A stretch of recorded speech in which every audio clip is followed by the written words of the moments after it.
നമസ്കാരം, എസ് ക്രിയേറ്റീവിലേക്ക് സ്വാഗതം. ക്ലോത്ത് ഉപയോഗിച്ച് ചെയ്തിട്ടുള്ളൊരു കമ്മലാണ്. ചട്ടിയാണ് ഫില്ല് ചെയ്ത് കൊടുത്തിട്ടുള്ളത്. സാധാരണ തയ്യൽ മെഷീനിൽ സ്റ്റിച്ച് ചെയ്തെടുത്തതാണ്. ഗമ്മൊന്നും ഉപയോഗിച്ചിട്ടില്ല. സ്വീക്വൻസ് വെച്ചാണ് വർക്ക് ചെയ്തിട്ടുള്ളത്.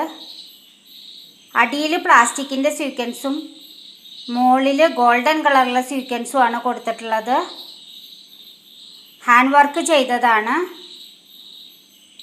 ക്ലോത്ത് പട്ടിൻ്റെ പാവാടയുടെയും ബ്ലൗസിൻ്റെയൊക്കെ തുണിയാണ് ഉപയോഗിച്ചിട്ടുള്ളത്. പട്ട് സാരിക്കും പട്ട് പാവാടയ്ക്കും ഒക്കെയുള്ള മാച്ചായിട്ടുള്ള ഒരു കമ്മലാണ് പണിതിട്ടുള്ളത്. നല്ല ഷൈനിങ് ഉള്ള ക്ലോത്താണ്. വീഡിയോയിൽ കാണിക്കാൻ പറ്റില്ല അതിൻ്റെ ഷൈനിങ്, അത്രയ്ക്കും തിളക്കമുള്ള ക്ലോത്താണ് ഇത്. അതുകൊണ്ട് തന്നെ സ്വീക്വൻസും ഷൈനിങ് ഉള്ള സ്വീക്വൻസും വെച്ച് കൊടുത്തിട്ടുണ്ട്. പട്ടുപാവാടയ്ക്കും പട്ടുസാരിക്കും ഇടാൻ പറ്റിയ വളരെയധികം യോജിച്ചൊരു കമ്മലാണ്. ഓവറായിട്ട് വർക്കൊന്നും ചെയ്തിട്ടില്ല. സൈഡ്സിൽ മാത്രമേ വർക്ക് ചെയ്തിട്ടുള്ളൂ. ലൈറ്റ് വെയ്റ്റ് ആയിട്ടുള്ള ചട്ടിയാണ് ഉപയോഗിച്ചിട്ടുള്ളത്. ഡെയിലി വെയറിനും പറ്റും. വളരെ ലൈറ്റ് വെയ്റ്റ് ആണ് കമ്മൽ. സ്വീക്വൻസും ലൈറ്റ് വെയ്റ്റ് ആണ്.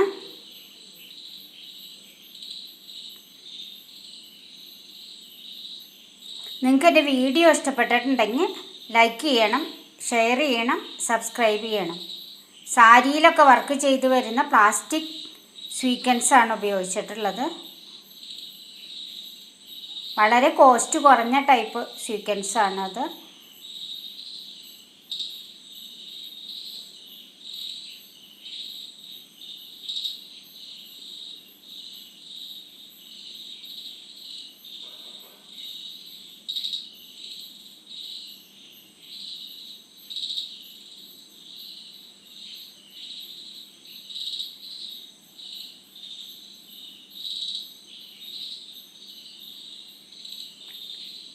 സിംഗിൾ സ്റ്റിച്ച് മാത്രമേ കൊടുത്തിട്ടുള്ളൂ.